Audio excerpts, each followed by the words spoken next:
Hi everyone, this is Kayla, and I thoroughly enjoyed reading A Path Appears this semester. I have both the ebook and the audiobook, and the audiobook is narrated by Olivia Wilde, and I think she's great.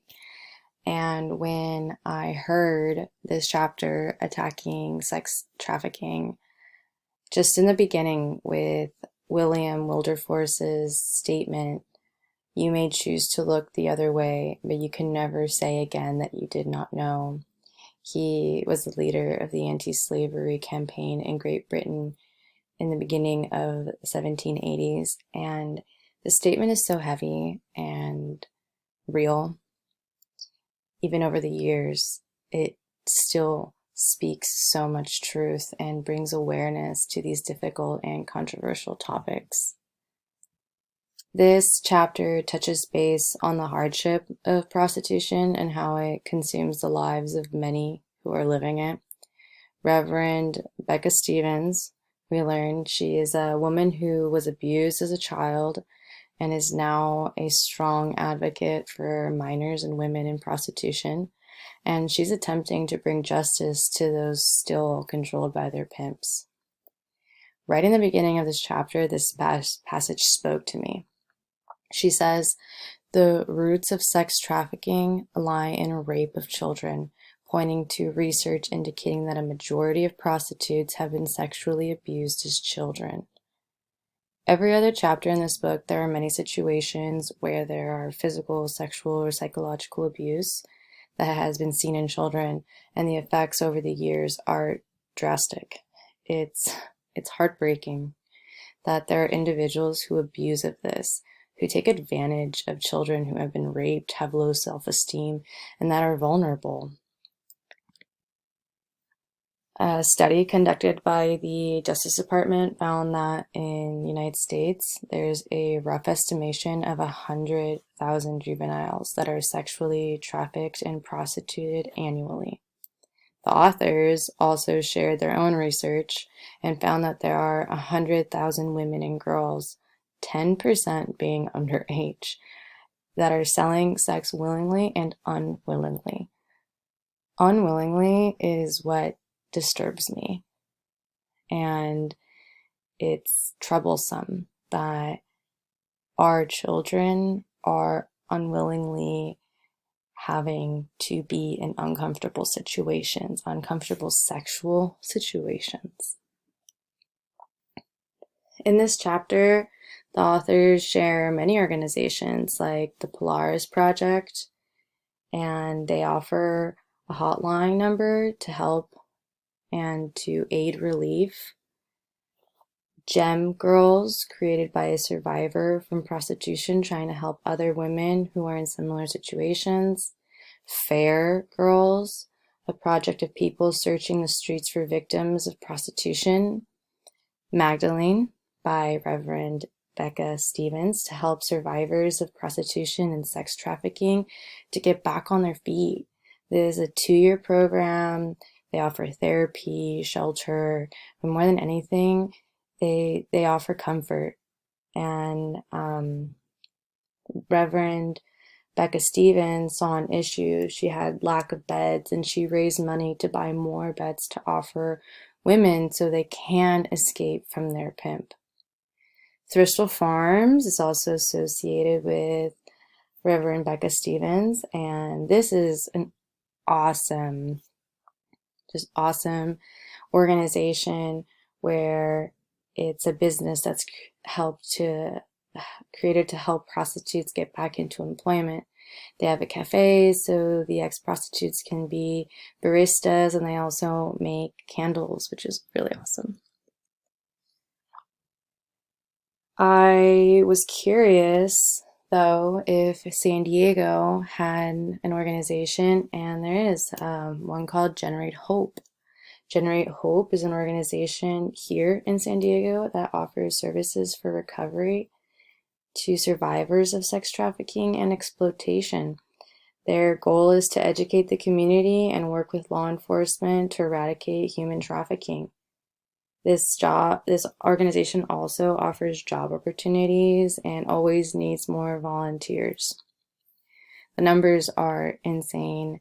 About 3,000 to 8,000 individuals trafficked in San Diego alone. The amount of money that $810 million of annual revenue from underground commercial sex economy in San Diego. Wow. And 110 gangs were identified in San Diego involved in recruiting and selling women.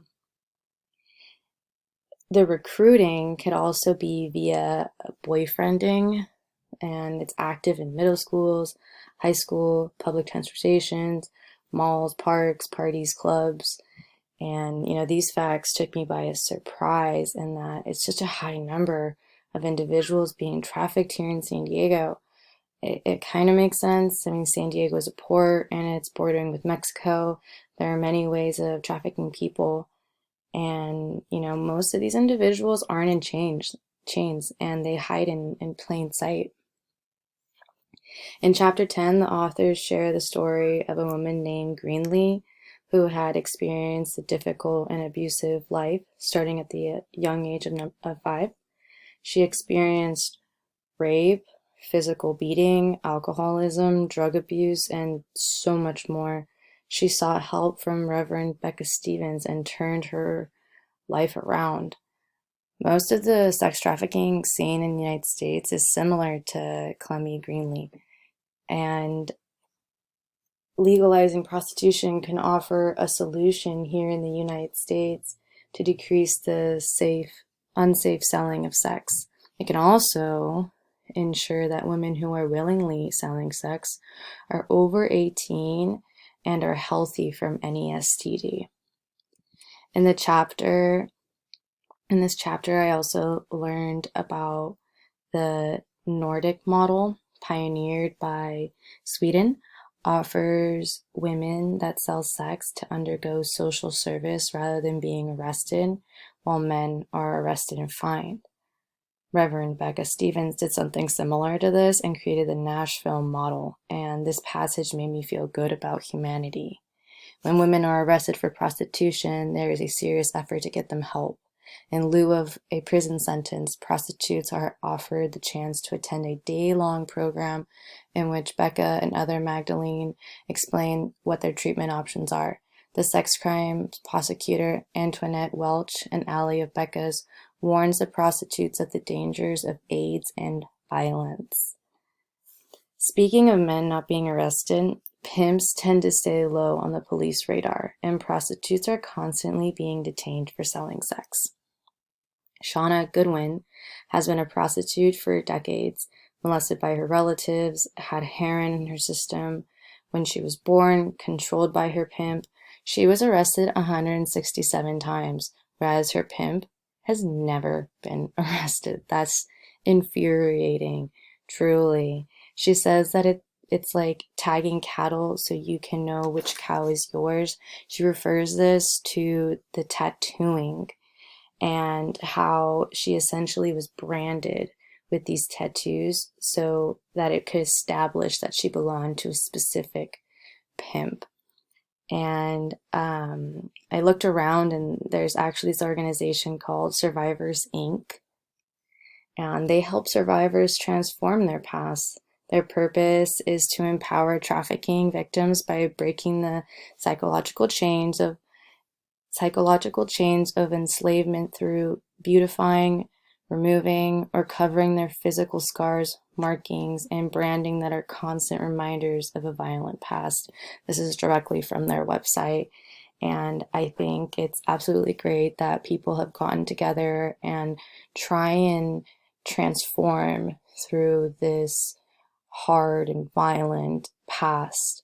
And I think most of us that don't know about this, to learn, to encourage others to learn and to educate and to have these numbers in our back pocket, to know about these things, to be mindful and to make a difference, truly. I really enjoyed reading this book, and in this chapter, it just ignited something within me, and I would actually really like to volunteer in San Diego to make a difference. And so I leave you with this. picture that I found, which is Save the Victims, Report Human Trafficking. Thank you so much, and I hope you all had a great semester with Dr. Pekka. Bye.